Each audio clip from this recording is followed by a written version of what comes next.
जो है ज्योग्राफी का फर्स्ट क्लास करने जा रहे हैं। क्लास 12 एनसीईआरटी, ठीक है। इसमें क्या है, इस चैप्टर को पढ़ने के बाद आपको एक ज्योग्राफी का बृहद समझ विकसित होगा। और ये जो टॉपिक है इसके, आप देखिएगा कि आपके ज्योग्राफी में दो बुक है। ज्योग्राफी एनसीईआरटी 12 जैसे हम पढ़ रहे हैं, ये एनसीईआरटी एनसीईआरटी 12 का है ज्योग्राफी, ठीक है। और इसमें ये चैप्टर पढ़ने के बाद आपका 12th का तो बैकग्राउंड तैयार होगा ही। और इस ज्योग्राफी से आप कोई भी एग्जाम दे दीजिएगा, जैसे बीपीएससी हो गया या कल मन किया आपको चलो हम आईएएस की तैयारी करें, तो उसमें भी आपको बहुत साथ देगा। और इसमें कंसेप्ट बनने के बाद आपको ज्योग्राफी समझने भी बहुत आसानी होगा। देखिए आपके ज्योग्राफी में जो 12th क्लास में ज्योग्राफी का दो बुक है, हम आपको बुक दिखाते हैं। दोनों बुक दिखाते हैं, मेरे पास दोनों। देखिए पहला बुक है मानव भूगोल के सिद्धांत, मानव भूगोल के मूल सिद्धांत, ठीक है, जो आपको। और दूसरा बुक जो है वो ये है, दूसरा बुक जो है आपका ये है भारत के लोग और अर्थव्यवस्था, भारत के लोग और अर्थव्यवस्था। ये आपको सिविल सेवा में या किसी भी कंपटीशन की तैयारी के लिए बहुत जरूरी होता है और आपके 12th क्लास में तो इसको पढ़ना ही है, ठीक है।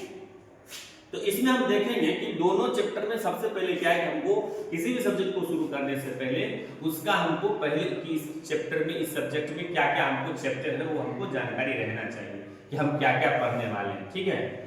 तो इसमें देखिए मानव भूगोल के मूल सिद्धांत जो आपका है पहला बुक है, इसमें आपको 10 चैप्टर है। जैसे आप देख लीजिए, पहला चैप्टर मानव भूगोल की प्रकृति एवं उसके विषय क्षेत्र।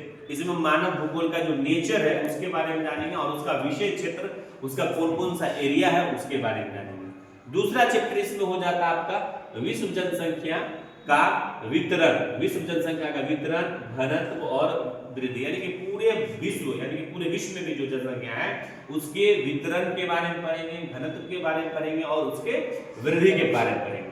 तीसरा चैप्टर में हम लोग देखने वाले हैं जनसंख्या का संगठन।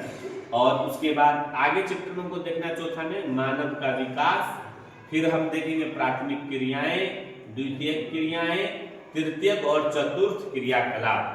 और उसके बाद हम देखेंगे फिर परिवहन के बारे में हम लोग जानेंगे कि परिवहन और संचार, फिर अंतरराष्ट्रीय व्यापार है वो है, और फिर मानव बस्ती। तो ये 10 चैप्टर आपके जो है क्लास 12th के फर्स्ट बुक में जो है और दूसरे बुक में आपको 12 चैप्टर पढ़ने हैं। और ये तो यूपीएससी सिविल सेवा के लिए या कंपटीशन के लिए बहुत ही महत्वपूर्ण। हमने इसको लिख भी दिया है कि कौन कौन चैप्टर जो है, हम लोग जब इसकी तैयारी कर रहे थे तो उस समय जो कौन कौन से चैप्टर हम लोग के सिलेबस में था वो हम इसमें इंडिकेशन किए होंगे और आपको भी बताते चलेंगे।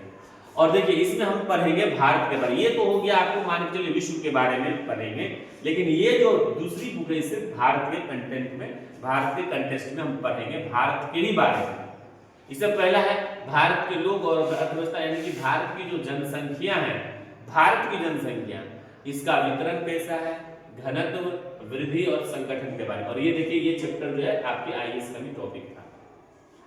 फिर दूसरा चैप्टर हम पढ़ेंगे प्रवास के बारे में, यानी एक जगह से जो दूसरे जगह लोग जाते हैं उसके बारे में। तो प्रवास का प्रकार क्या है, कारण क्या है और इसका रिजल्ट, परिणाम क्या होता है। फिर हम देखेंगे मानव का विकास कैसे हुआ, ये भी देखिए टॉपिक था उसमें। उसके बाद मानव की बस्तियां, उसके बाद जो संसाधन तथा कृषि, जल संसाधन, खनिज तथा ऊर्जा संसाधन, निर्माण उद्योग, भारत के संदर्भ में नियोजन और सतत पोषणीय विकास, उसके बाद परिवहन तथा संचार, उसके बाद अंतरराष्ट्रीय व्यापार और भौगोलिक परिप्रेक्ष्य में चयनित कुछ मुद्दे और समस्याएं देखेंगे। इसमें मैक्सिमम टॉपिक देखिए, जैसे तीसरा टॉपिक ये हो गया, फिर पांचवा हो गया। ये सब जो सिविल सेवा में भी आपको पढ़ना पड़ेगा अगर आप तैयारी करेंगे। और आपका जो है और पहला जो और तो ज्योग्राफी की समझ एक बेहतर होना चाहिए, तभी जाकर आप जो है किसी भी